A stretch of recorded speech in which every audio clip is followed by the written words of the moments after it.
Party अध्यक्ष होने के नाते मैंने अपनी बात बड़े स्पष्ट रूप से कह दी है। हमारी पार्टी के किसी भी कार्यकर्ता, किसी भी पदाधिकारी, किसी भी चुने हुए जनप्रतिनिधि, किसी भी नेता के प्रतिष्ठा पर बात आएगी तो अपना दल चुप नहीं बैठेगा। प्रतिष्ठा के साथ किसी भी प्रकार का कोई समझौता मेरी पार्टी नहीं करेगी और ये बात बहुत ही स्पष्ट रूप से मैं आप लोगों के माध्यम से कहना चाहती हूँ। पिछले दिनों जो भी बातें मीडिया के माध्यम से जनता के बीच आई हैं, उस पर मैं सिर्फ इतना कहना चाहती हूँ, किसके इशारे पे ये सब किया जा रहा है, कहाँ से किया जा रहा है, ये अपना दल का एक एक कार्यकर्ता जानता है, अपना दल का एक एक समर्थक जानता है। और अगर किसी को भी ये गलतफहमी है कि आप अपना दल के किसी नेता, कार्यकर्ता, किसी प्रतिनिधि के खिलाफ कोई षड्यंत्र करके, कोई झूठे बेबुनियाद आरोप लगा के आप हमारी छवि को धूमिल कर सकते हैं, तो ये उनकी गलतफहमी है, ये होने वाला नहीं है। अपना दल को षड्यंत्रों का जवाब भी देना आता है और सामाजिक न्याय की बात अपना दल ने हमेशा की है और हम लगातार करेंगे। कोई भी ये सोचे कि हम सामाजिक न्याय के विषय किसी षड्यंत्र से भयभीत होकर उठाना बंद कर देंगे, तो ये नहीं होने वाला।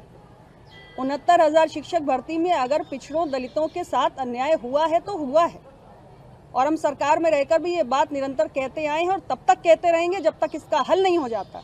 जो लोग जिम्मेदार हैं उनको हल करना होगा और ये बात मैं बड़ा स्पष्ट रूप से कह रही हूँ। कोई भी विषय जो पिछड़ों के, दलितों के हक से जुड़ा हुआ है उसको हम लगातार उठाएंगे। तो इसलिए जो भी ये सारे षड्यंत्र कर रहा है वो बड़ा साफ तौर से समझ ले, अपना दल षड्यंत्रों का जवाब भी देता है और देगा भी, दे रहा है।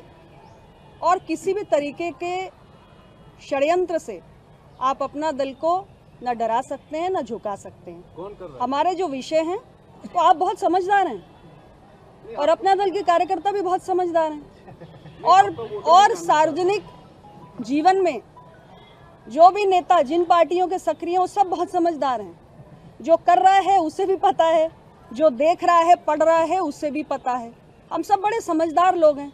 सार्वजनिक जीवन में अब तो हमें बहुत समय हो गया। आप लोग तो कब से कवर कर रहे हैं नेताओं को, पार्टियों को, सरकारों को, आप तो सब जानते हैं। वोटर जानना चाह रहा है, अगर आप अरे वोटर आपसे ज्यादा समझदार है, मुझसे ज्यादा समझदार है। ये अलायंस एनडीए का, सुन लें, ये अलायंस एनडीए का है। माननीय प्रधानमंत्री जी के नेतृत्व में 2014 में ये अलायंस हुआ था और माननीय प्रधानमंत्री जी के नेतृत्व में ये अलायंस है, था और रहेगा। मंत्री जी जिन्होंने जिनका आपने नाम लिया वो सूचना विभाग के बड़े अधिकारी हैं और कहीं ना कहीं वो सूचना विभाग पूरा मुख्यमंत्री का भी पूरा विभाग देखते हैं, तो क्या लगता है कि किसकी मंशा होगी, कौन इसके पीछे होगा? मैंने तो नाम ले लिया है, मैं तो अभी सिर्फ कहूंगा कि वो सुधर जाएं। सिर्फ अधिकारी सुधरता है या विभाग के मंत्री? सरकार में भी कोई है? मुझे तो जानकारी नहीं, आपको कोई जानकारी हो तो आप बता दें। आप नहीं, मुझे जानकारी नहीं, मैं तो सिर्फ कहूंगा कि जो मेरे पास सूचना आती, आप में से ही कोई भाई बताता है कि इसका फोन आया था कि आशीष जी के खिलाफ ये खबर चलाइए, तो जिसका नाम लेगा तो मैं तो उसी का नाम लूंगा ना। पत्रकारों का नाम ले रहे हैं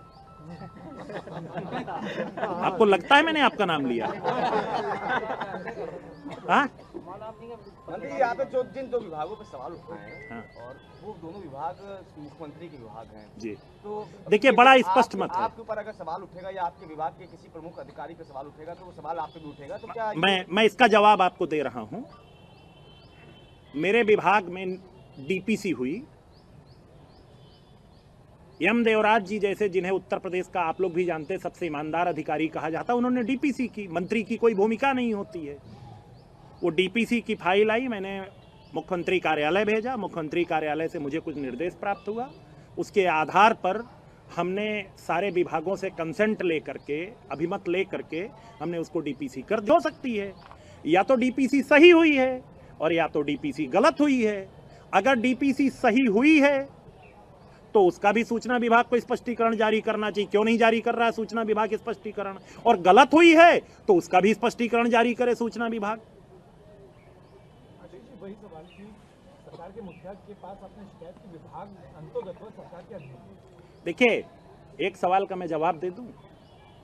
हम लोग एनडीए के घटक दल हैं, हमें जहां जो विषय रखना होता रख दिए हैं, पर इतना जरूर कहूंगा कि एसटीएफ के किसी अधिकारी ने, मैं तो कह रहा हूं ना, जिस दिन मिस्टर धरना मास्टर धरने पे बैठी थी उस दिन उनके टेलीफोन पर लगातार कौन सा पुलिस का अधिकारी बात कर रहा था, एसटीएफ का कौन अधिकारी बात कर रहा था, और उसने 2 ऐसे कौन व्यक्तियों को भेजा था जहां पर परिंदा भी पर नहीं मार सकता, वहां पर रात में 2 लोग धरने पे बैठे थे।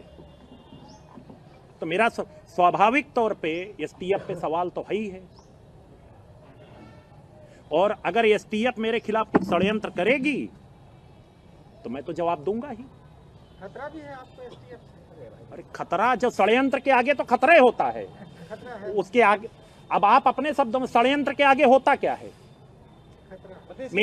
मेरी सुरक्षा के लिए मुझे ZY और XXX श्रेणी नहीं चाहिए।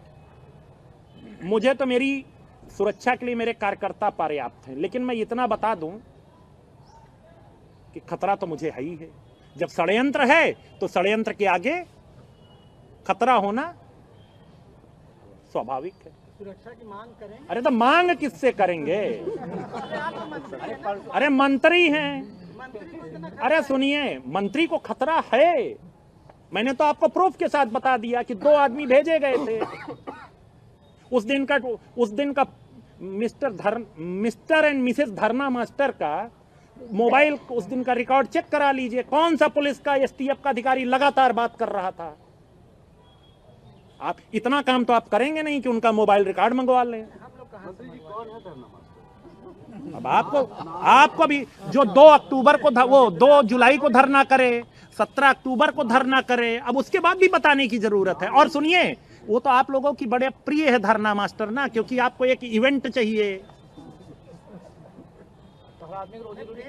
हाँ, ये बात, इससे मैं सहमत हूँ, मैं इससे सहमत हूँ। अरे आप बड़े भाई हैं, मैं कहाँ से कहूँगा। मंत्री जी, क्या मुख्यमंत्री की शिकायत की इस विषय में आपने जो आप मैंने, मुझे जहाँ कहना था कह दिया। मुख्यमंत्री से नहीं करेंगे शिकायत? मैंने फिर आपसे एक चीज कहा, मेरी भी कुछ पीड़ा है, मेरी पीड़ा सिर्फ, मेरा निवेदन सुन लें, नाराज ना हो, सुन लें। अगर किसी विभाग, किसी सरकार में कोई मंत्री गलत काम नहीं किए हैं, या तो गलत किया है या गलत नहीं किया है, तो स्पष्टीकरण देने की जिम्मेदारी किसकी होती है? राज्य के सूचना विभाग की।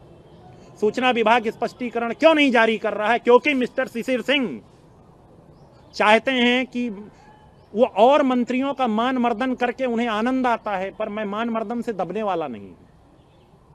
कितने मंत्री रो रहे हैं, कभी उनके जाइए, सबके घर पे बैठिए, चाय पीजिए, अपना दर्द उड़ेल के रख देंगे, लेकिन उनकी कुछ मजबूरियां होंगी, बेचारे कुछ बोल नहीं रहे हैं। पर मेरी कौन सी मजबूरी है?